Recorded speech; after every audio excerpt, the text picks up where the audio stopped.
Christian अलग होते हैं, हिंदू अलग होते हैं, गलतफहमी है, दिमाग से निकाल दीजिए इस बात को। जैन और हिंदू की मंदिर शुरू से एक साथ बनी है, और जैन एक पंथ है जो हिंदू धर्म के अंदर है, अलग कोई धर्म सेपरेट रिलीजन। और जब धर्म की बात करते हैं तो जो भारत देश से निकले पंथ वही धर्म है, बाकी मजहब है, रिलीजन है। जी धर्म तो केवल यही। विजय राठी को मैं इन कराना चाहता हूं, एक मिनट विजय राठी, अब बताइए मुझे, मैंने जो सवाल पूछा संदीप त्रिपाठी जी से, आप अगर थोड़ा एक्सप्लेन कर सकें उसको, कि क्या ऐसी नौबत थी कि महाभियोग लाना पड़ गया। महाभियोग के प्रस्ताव कब लाए जाते हैं ये तो आपको कम से कम पता होगा, कि कोई साबित दुराचार का मामला हो, कोई असक्षमता का मामला हो कि ये जज सक्षम नहीं है, तो आप लेके आएंगे।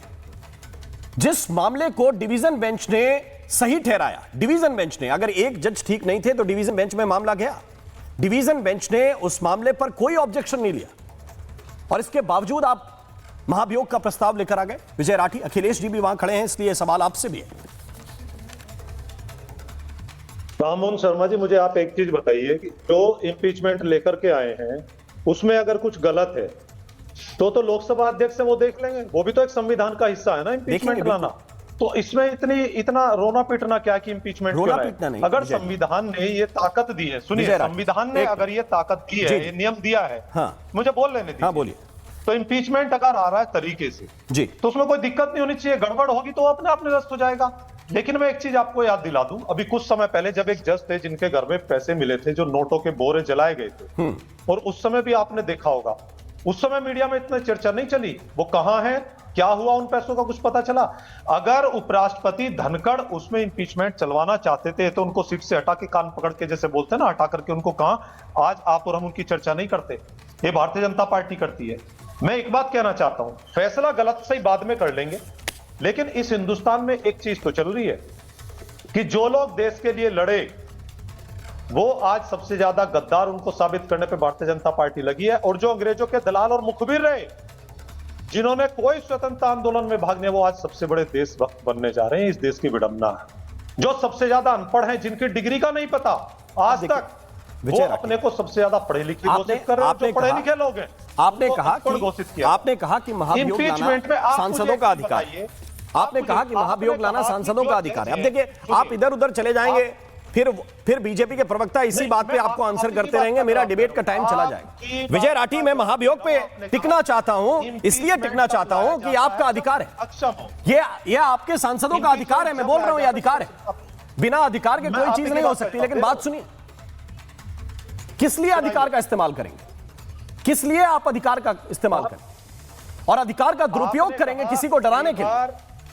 मैंने डीएमके ने जो वहां की सरकार ने कह दिया, नहीं होती उसके डिसीजन देने, नहीं, डीएमके की सरकार ने जो वहां पे कह दिया वही अप्लाई अगर जुडिशरी कर दे तो कोई महाभियोग नहीं। इसलिए नहीं, हमारी बात ये समझ नहीं आती, जो procedure according to rule as per law, अगर उसको हम चला रहे हैं उसमें दिक्कत क्या है? नहीं, कोई दिक्कत नहीं भाई, मैं कह रहा हूं कोई दिक्कत नहीं, मेरी बात सुन लीजिए फिर आप।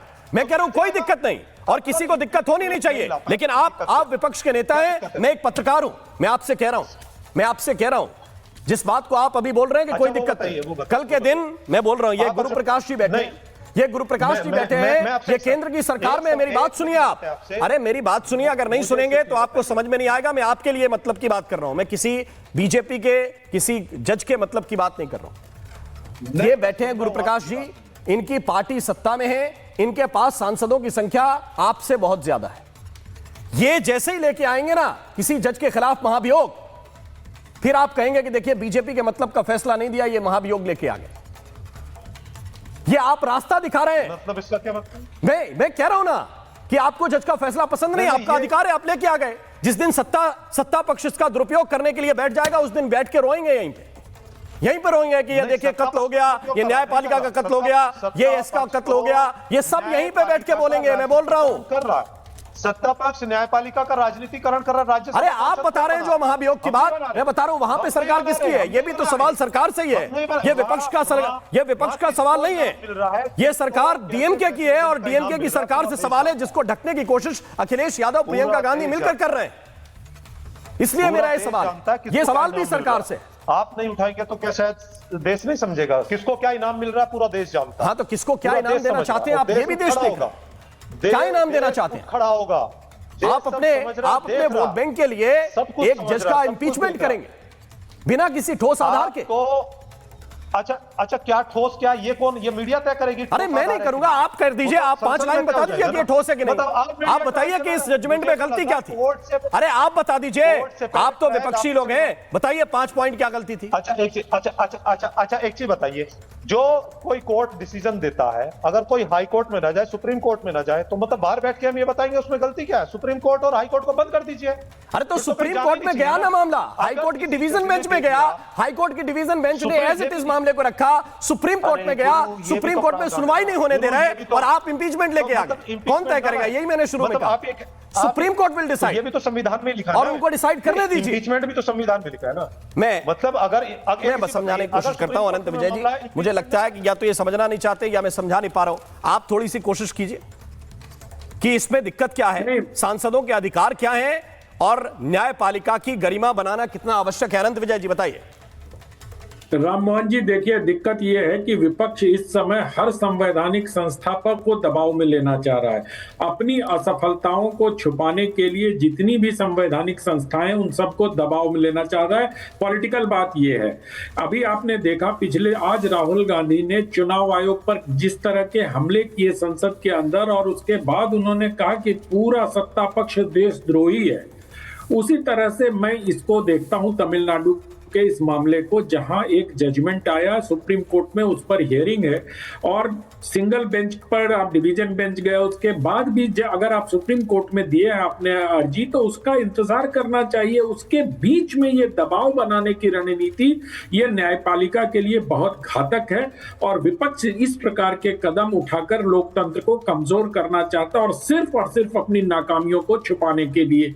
अगर चुनाव वहां है और लगता है कि स्टालिन जिस प्रकार से घिरे हुए हैं, 10 साल की एंटी इनकम्बेंसी उनके खिलाफ है, तो उनको लगता है कि इसी मसले पर अगर हम किसी तरह से पोलराइजेशन कर सकें तो फायदा होगा। लिहाजा उन्होंने दीप स्तंभ में दीप जलाने की इसको मुद्दा बनाया और वोट के लिए न्यायपालिका का उपयोग किया जा रहा है। ये आप देखते होंगे सुप्रीम कोर्ट में भी एक ग्रुप ऑफ एडवोकेट्स हैं जो राजनीति सुप्रीम कोर्ट के थ्रू करते हैं। आप देखिए हर मसले पर, कोई भी मसला हो वो सुप्रीम कोर्ट चले जाते हैं। मन का हुआ तो बहुत अच्छा, नहीं हुआ तो कहते हैं जुडिशियरी जो है वो कॉम्प्रोमाइज्ड हो गई। अरे जुडिशियरी तो तब कॉम्प्रोमाइज्ड हुई थी जब बिना आपने 12 लोगों को सुपरसीड करके चीफ जस्टिस बना दिया था। जुडिशियरी तो तब कॉम्प्रोमाइज हुई थी जब आपने एक व्यक्ति को हाई कोर्ट का जज बनाया, फिर उनको राज्यसभा का चुनाव लड़वाया और फिर लाके उसको सुप्रीम कोर्ट का जज बना दिया, तब जुडिशियरी कॉम्प्रोमाइज हुई थी। अभी जुडिशियरी कॉम्प्रोमाइज नहीं है, इसलिए विपक्ष को इस प्रकार से संवैधानिक संस्थाओं को दबाव में लेने की राजनीति से आगे जाकर जनता के बीच जाकर राजनीति करना चाहिए और उनका विश्वास जीतना चाहिए।